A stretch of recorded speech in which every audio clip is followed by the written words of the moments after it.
Bien, buenas tardes. Vamos a comenzar la segunda parte de nuestro módulo número 3 de la vida de Cristo con la armonía de los evangelios.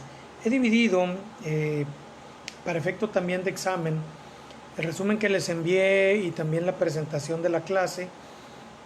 Como veíamos el módulo anterior, una parte uniendo notas con los textos, con las lecturas, y en la segunda parte hacer lo contrario, en 6 puntos, unir lo que es la nota o la historia con las citas.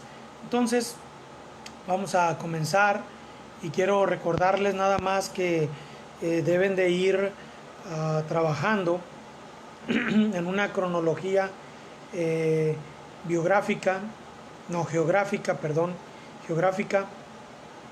de todos los eventos de Cristo, en un mapa de Israel y también en un mapa de Galilea. En el primer módulo lo comenté, ahora nada más lo recuerdo a ustedes. Esto será para que no se les amontone el trabajo y lo vayan haciendo desde ya para al final, ¿verdad?, tengan y puedan entregar también este trabajo como parte del proyecto y del examen final. Bien, no quisiera atiborrar de textos y para ello ustedes van a tener por ahí en la armonía de Robertson de la página 37 al 71, que se le llama el gran misterio de Jesús en Galilea, 23 líneas en las cuales tendremos distintas historias, y voy a las historias. En Juan 5 del 1 al 47 hay un cojo sanado en el estanque de Betesda. En Marcos 2, 23 al 28, los discípulos arrancan espigas en sábado y se suscita una de las controversias acerca del reposo en sábado, un interesante tema para nosotros. Jesucristo nos dice que Él es nuestro reposo, que Él es nuestro sábado, que el día de reposo se hizo para el Señor, no para los hombres. Es un tema interesante. Pueden leerlo en 3 de las citas: Marcos 2, Mateo 12 y Lucas 6. En Marcos 3, Mateo 12 también y Lucas 6 tenemos la segunda historia en nuestras líneas de este tercer módulo sobre los milagros de Jesús, donde se realiza este milagro también en sábado, que también atrae por ahí controversias con el Señor Jesús por el hecho de trabajar. Imaginen ustedes, ¿verdad?, el hecho de que el Señor trabajara en sábado. Ok, Marcos 3 del 7 al 12, número 4, Jesús habla a las multitudes junto al mar. Marcos 13 del 13 al 19, nuestro punto 5, tenemos el llamado de los apóstoles por Jesús. Comentábamos en la nota anterior, del video anterior, sobre si Jesucristo había hecho una depuración, sobre si había hecho un sorteo, etcétera, para escoger a los 12, y decíamos que de antemano nosotros podíamos entender que Jesús, siendo Dios, sabía quiénes habían de ser sus discípulos.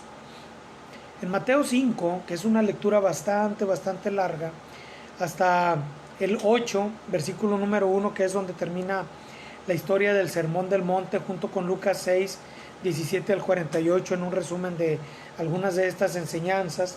Bueno, tenemos todo, con la redundancia de vida, el Sermón del Monte. Les estoy pidiendo por ahí en el examen también que estudien los 8 puntos en los que se divide el Sermón del Monte. Esto está de las páginas 42 a la 48 de nuestro estudio. Estos 8 puntos deben de escribirlos por ahí, estudiarlos, porque le pido que los mencionen en el examen, ¿sí?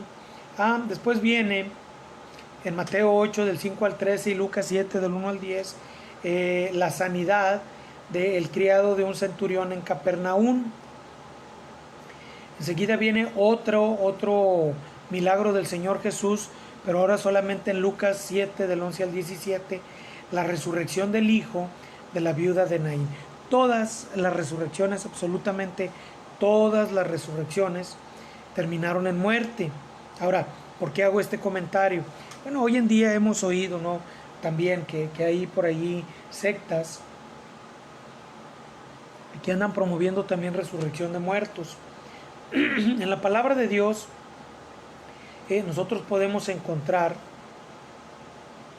con las debidas excepciones en el Antiguo Testamento, que todos tenemos que morir si Cristo no viene antes. Ahora, hubo resurrecciones sí en el Antiguo y en el Nuevo Testamento, definitivamente, pero cada uno de aquellos hombres que fueron resucitados, en primer lugar debemos de notar, y tú vas a estudiarlo también y lo vas a buscar, si quienes fueron resucitados no estarían, no fueron, no llegaron al lugar de tormento.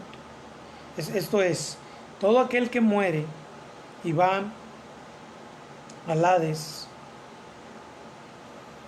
o al infierno, ya no puede regresar a la vida.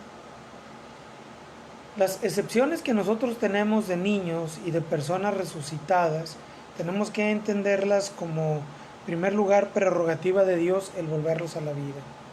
Dios es el que establece el tiempo, la vida y la posición de las almas de los hombres, ¿sí? Pero está establecido en las Escrituras, y esto es para nosotros, que los hombres mueran una sola vez y después el juicio. Alguien preguntó algún día si eso dice la Biblia, ¿por qué resucitó Lázaro? ¿Por qué resucitó el hijo de la viuda de Naín?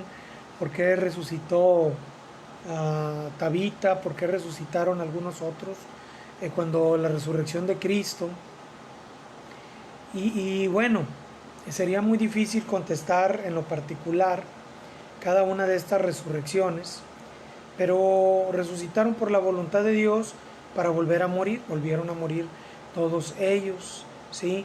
Y todos ellos resucitaron antes de que se estableciera esta premisa de parte de Dios de que no hay más resurrección, no hay más resurrección, ni por señal, al igual que las lenguas, al igual que muchos de los milagros que se hacían en aquellos tiempos, hasta que se completó la palabra de Dios, ni como señal, ni como milagro de parte de Dios, hasta que se establezca el milagro general de Dios, que es la resurrección de todos los muertos que han creído en Cristo primero, y después de todos los muertos que no creyeron en Cristo, para ser juzgados y arrojados al lago de fuego. Interesante estudio, te lo dejo por ahí. En Mateo 11 tenemos el elogio de Jesús hacia Juan el Bautista. Mateo 11 también, pero del 2 o del 20 al 30, perdón. Corazín, Betsaida y Capernaum, ciudades impenitentes, cuando Jesús les llama a arrepentirse y no lo hacen, y habla acerca de Tiro y Sidón y de Sodoma, que bueno, tienen castigos o tuvieron castigos menores al de estas ciudades. Bien, un estudio interesante, pero también largo como para poder comentarlo, ¿verdad?, en esta lección. Lucas 7, 36 al 50, Jesús es ungido en casa de Simón, y la historia de los dos deudores, una mujer pecadora que unge los pies del Señor Jesucristo. Lucas 1 del 8 al 3 viene el segundo viaje de Jesús por Galilea. Marcos 3, 19 al 30 y Mateo 12, 22 al 37 tenemos nosotros la acusación, ¿verdad?, sobre el demonio que decían los hombres poseía a Jesús. Jesús entonces enseña acerca de la actividad de los demonios y hace una pregunta: ¿Satanás podrá echar fuera a Satanás? Una idea interesante que Jesús pone en la mente de los hombres y de nosotros acerca de todos aquellos, ¿verdad?, que se sienten agobiados por el diablo y buscan mediums, cajitas, espiritistas, una bruja de Endor para alejar al demonio de ellos. Satanás no puede echar fuera a Satanás. Seguida los fariseos demandan una señal, la cual Jesús no les da. Después en el número 15 tenemos nosotros a Jesús buscado por su madre y sus hermanos. Jesús pregunta quién es mi madre y mis hermanos, y luego hace referencia, ¿verdad?, a que su familia son los que lo siguen. Nosotros somos la familia del Señor Jesús. Desde luego, ¿verdad?, también nos da pie a buscar y a poder nosotros por ahí enseñar a algunos otros sobre la virginidad perpetua de María. Es una situación que no se da debido a que María hace una vida común con su marido José, y bueno, pues de ello resultan, ¿verdad?, los hermanos o medios hermanos del Señor Jesús. En el número 16 tenemos Marcos 1:4 al 34, Mateo y Lucas también, el primer grupo de parábolas. Y advierto, hay que escribir desde la página 55 a la 60 cada una de las parábolas, porque les pido también en el examen que las escriban, cada una de las parábolas que están escritas otra vez ahí en el punto número 16, en Marcos 1 del 4 al 34, Mateo 13 del 1 al 53 y Lucas 8 del 4 hasta el 18. Hay otro punto también, aprovecho, ¿verdad?, para dejárselos a ustedes por allí. Les voy a pedir que en la nota de la página 37 sobre las 3 Pascuas escriban los versos, están en Juan, de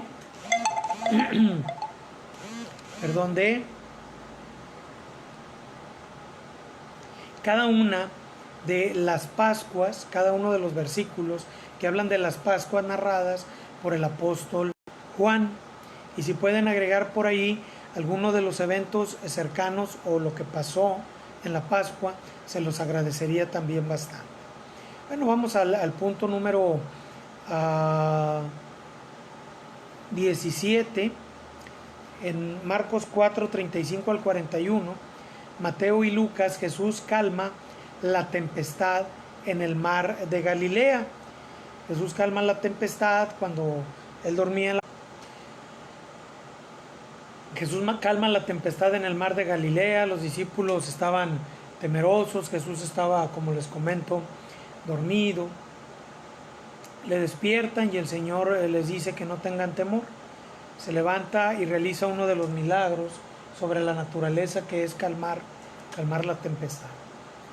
Enseguida tenemos a los endemoniados gadarenos.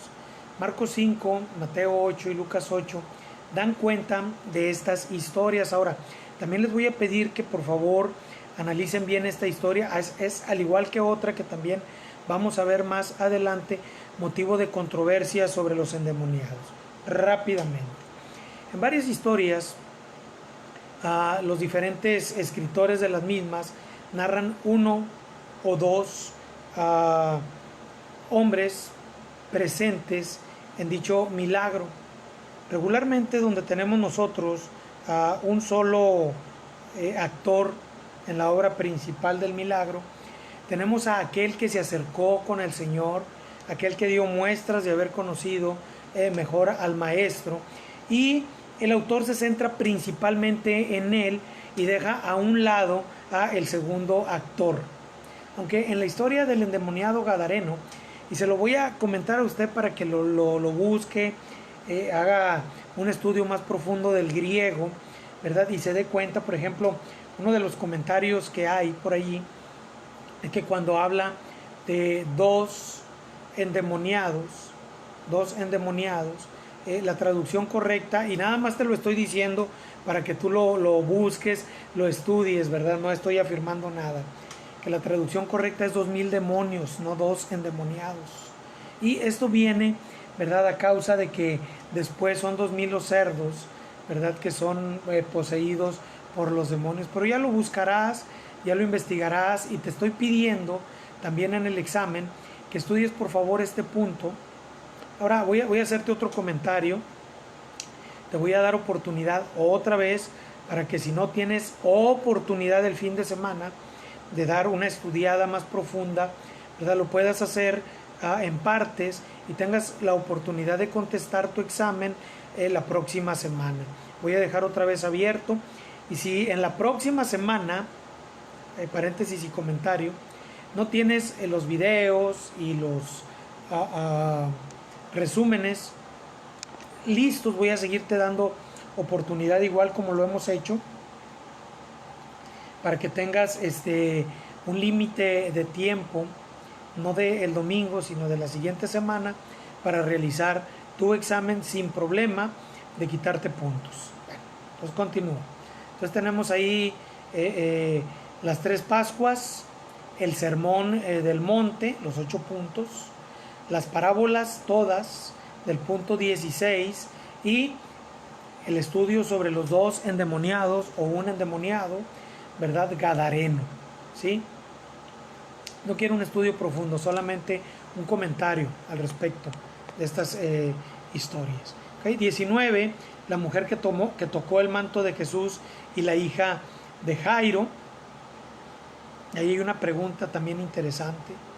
¿Realmente Jesús no sabía quién le había tocado? ¿O su pregunta es retórica para que quien tocó y recibió de su poder lo manifieste públicamente? También te lo dejo por ahí. 2 ciegos y un mudo endemoniado son sanados. Punto número 20 en Mateo 9, 27 al 30.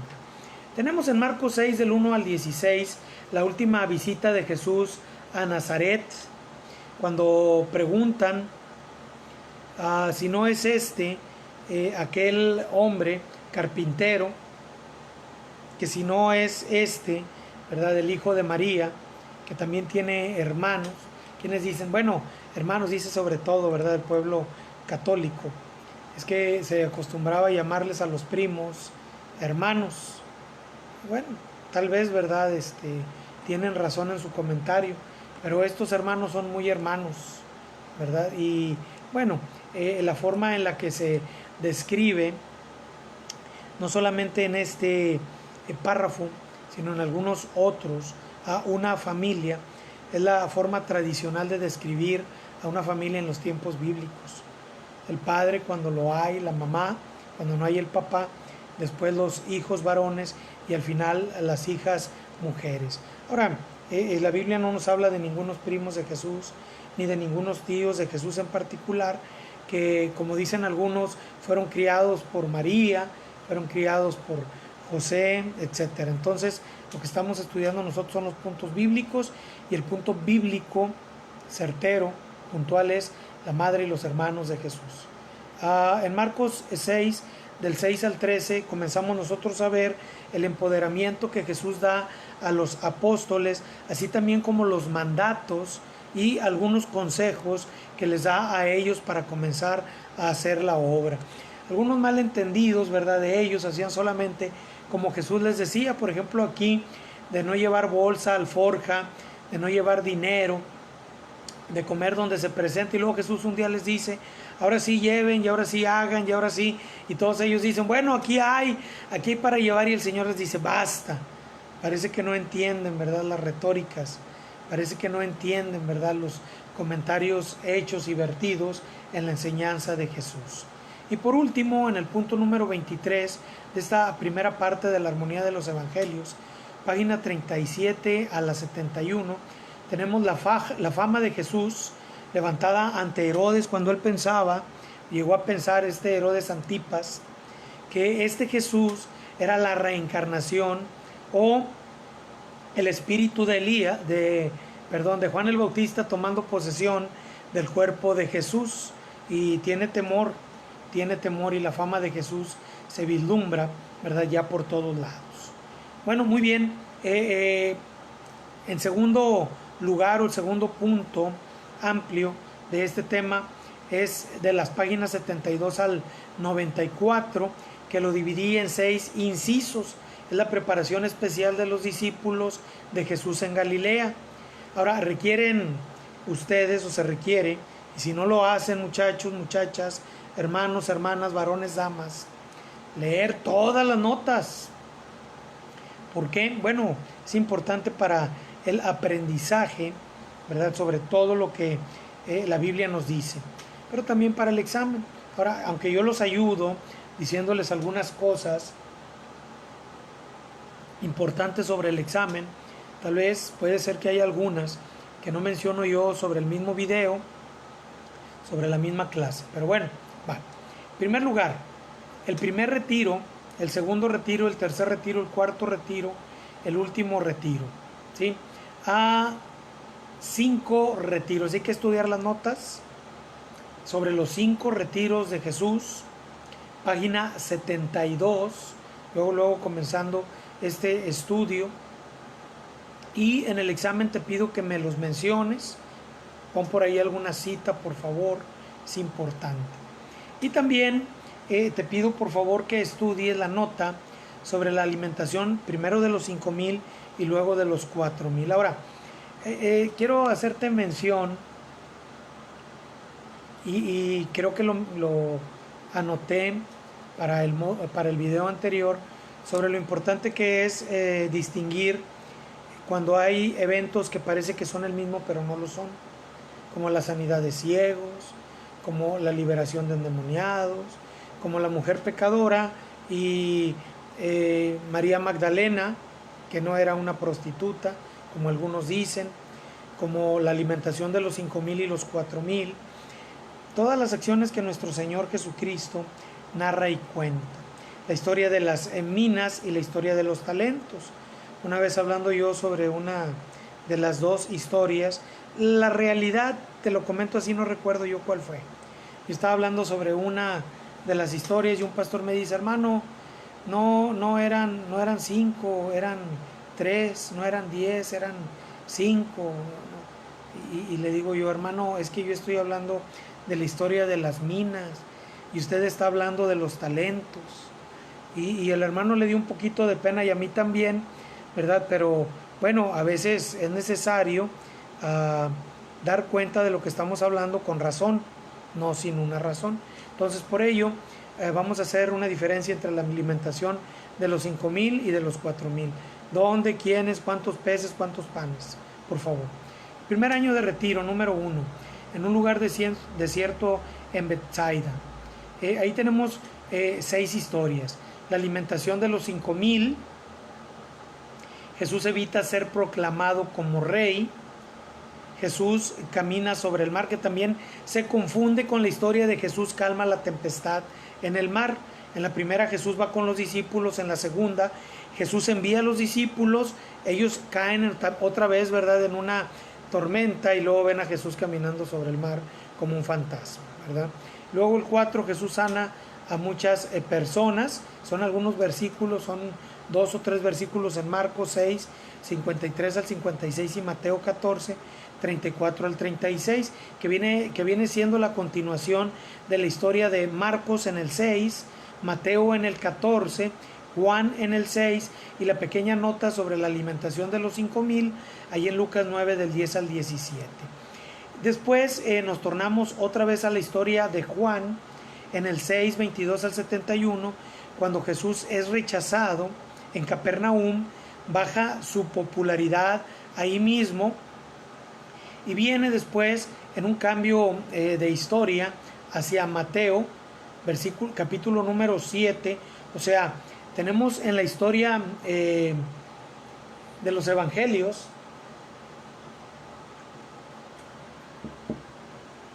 algunos eventos no cronológicos o anacrónicos les llaman algunos, y entonces regresamos, perdón, estoy aquí me confundí yo, me regreso otra vez, porque no es aquí, es Marcos 7, Mateo 15 y Juan 7, aquí no es todavía el comentario que iba a hacer, las tradiciones de lavar las manos contra los mandamientos, y empezamos a ver nosotros aquí, ¿verdad?, a los fariseos y a los religiosos yendo hacia las tradiciones para no tomar a cuenta lo que Jesús enseña sobre las cuestiones espirituales. Número 2, el segundo retiro. Este segundo retiro es a la región de Tiro y Sidón, hacia el norte de Galilea, a la orilla del mar. Y allí se da el caso de la curación de la hija de una sirofenicia en Marcos 7, 24 al 30, Mateo 15, 21 al 28. Ok, Después vamos al tercer retiro de Fenicia al monte Hermón, donde en Marcos 7 y Mateo 15 tenemos nosotros la curación de un sordo y tartamudo, y viene entonces la alimentación también de los 4,000. Número 2 del punto 3, tercer retiro, los fariseos y los saduceos demandan señal del cielo. Ahora, aquí estamos hablando nosotros de una demanda, pero no en un sentido de reconocimiento del Señor Jesús como el Mesías, sino más bien probándolo, queriéndolo probar. Señor Jesús, y creo que lo leíste en Stalker, no cumplía caprichos, no hacía milagros solamente, ¿verdad?, para que la gente viera que Él era todopoderoso. Entonces no les da señal del cielo. En el cuarto retiro, que es a Betsaida Julia, en la tetrarquía de Herodes Felipe, si tú lees las notas, te voy a pedir que por favor lo hagas, te vas a dar cuenta que los hijos de Herodes estaban gobernando en aquel tiempo algunas provincias. Creo que Stalker lo llama reyesuelos. Y este Herodes Felipe gobernaba sobre esta parte de Betsaida, a la que le llamaban Betsaida Julia. Ahí es donde Jesús reprende a los discípulos y también la curación de un ciego. Ahora ellos querían, ¿verdad?, que cayera fuego del cielo, que consumiera a los que no los recibían, no los apoyaban, y Jesús les dice, ¿verdad?, que no es este el ministerio que Él está trayendo. Número 5 lo he llamado pruebas, declaraciones y enseñanzas de Jesús a los 12. Jesús prueba la fe de sus discípulos en Marcos 8, Mateo 16 y Lucas 9. Estamos todavía en una lectura cronológica.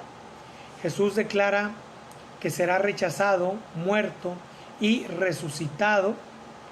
Jesús anuncia su segunda venida. Luego tenemos la transfiguración, donde encontramos nosotros, ¿verdad?, a Moisés y Elías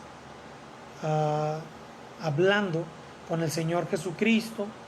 Los discípulos no entienden muy bien la situación. Quieren hacer por ahí unas enramadas. Bueno, la historia de la transfiguración. Después viene una pregunta de los discípulos, falta de fe, sobre la venida de Elías. Y el Señor entonces les declara a ellos que Elías ya vino y que le quitaron la vida. Está hablando de Juan el Bautista. La nota es interesante acerca de, aunque Elías, Juan el Bautista, había rechazado ser el profeta, no lo hacía en el sentido del desconocimiento de su labor como otro Elías o como un Elías, sino más bien refiriéndose a que él no era el Cristo.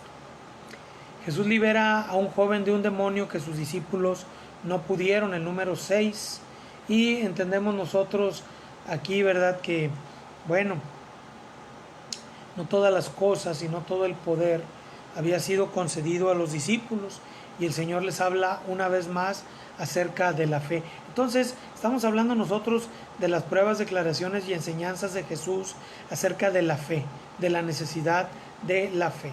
En el número 7 tenemos por segunda vez la predicción de la muerte del Señor Jesús. En el capítulo número 8 tenemos una enseñanza, el punto número 8, interesante acerca del pago de los tributos, la responsabilidad civil de nuestro Señor Jesucristo, ahí en Mateo capítulo número 17. Luego tenemos la discusión sobre quién sería el mayor en el reino de los cielos, y es una enseñanza interesante acerca de la humildad. Por último, una historia en este punto número 5 y en el número 10 de este punto 5, el que no es contra mí, conmigo es. Los discípulos veían que habían otros hombres que hablaban del Señor Jesús, que realizaban milagros y hablaban en nombre de Él, y le pedían al Señor Jesucristo que se los prohibiera. Y bueno, es una historia interesante, pero que no nos debe a nosotros a sacar, ¿verdad?, de la luz bíblica acerca del servicio correcto a Dios, porque muchos utilizan este punto para decir: yo no necesito estar en una iglesia, yo no necesito de ser de cierta fe, yo no necesito algunos dogmas, yo no necesito pertenecer a alguna religión, yo no necesito someterme, ¿verdad?, a alguna autoridad humana. Y no es así, no es así. El Señor Jesucristo les hablaba acerca de la libertad del culto, de la libertad de predicación, pero también, ¿verdad?, de la doctrina correcta y la enseñanza correcta. Y la tenemos a lo largo de toda la Biblia, no solamente en este párrafo en el que el Señor Jesucristo da libertad a un hombre para que predique y obre en nombre de Jesús. Entonces, es más amplio que todo esto, ¿sí? Las enseñanzas finales de Jesús en Galilea, es el punto número 6. El asunto de la disciplina y el acreedor malvado, ahí en Mateo 18, 15 al 35. Y luego tenemos ahí en Lucas 9, 57 al 62, y en un salto, que era lo que iba a comentar hace ratito, que no era todavía allí, tenemos en Mateo 8, 19 al 22, una enseñanza que Mateo la escribe fuera de cronología, o tal vez Lucas lo hace, ¿verdad?, en la cronología que él lleva por allí, la historia de los que querían seguir a Jesús, cuando Jesús les dice que él no tiene dónde recostar su cabeza, etcétera, ¿sí? Y bueno, pues ahí está la enseñanza. Les invito también a leer un poquito acerca de por qué los eventos no están en el orden que nosotros íbamos siguiendo cronológico a través de los evangelios, ¿sí? Después tenemos a los hermanos de Jesús que no creen en él y que le dicen, antes de que Jesús, ¿verdad?, fuera a tomar su tiempo para ir a Jerusalén, vete para allá para que allá también vean los milagros y no solamente aquí. Por último, Jesús va a Jerusalén, tiene que pasar por Samaria y de nueva cuenta reprende a sus discípulos. Bueno, son las historias que estaremos nosotros, o que estarán ustedes, primero leyendo, espero que ya lo hayan hecho, después estudiando y escribiendo. Estos materiales se los envío para que ustedes también los tengan, no solamente en el video, platicados, un poco explicados, ¿sí?, sino también que les sirva, ¿verdad?, para si ustedes quieren dar una clase o pegarlos por ahí en el congelador o en algún lugar, y cuando pases verlos y estudiarlos, lo puedas hacer. Dios te bendiga. Recuerda que tú puedes presentar tu examen durante el fin de semana, principio de la próxima semana, y enviármelo. Y si hay alguien, ¿verdad?, que tiene por ahí algo pendiente, con gusto escríbame, tan pronto como lea y pueda responder, respondo. Dios les bendiga.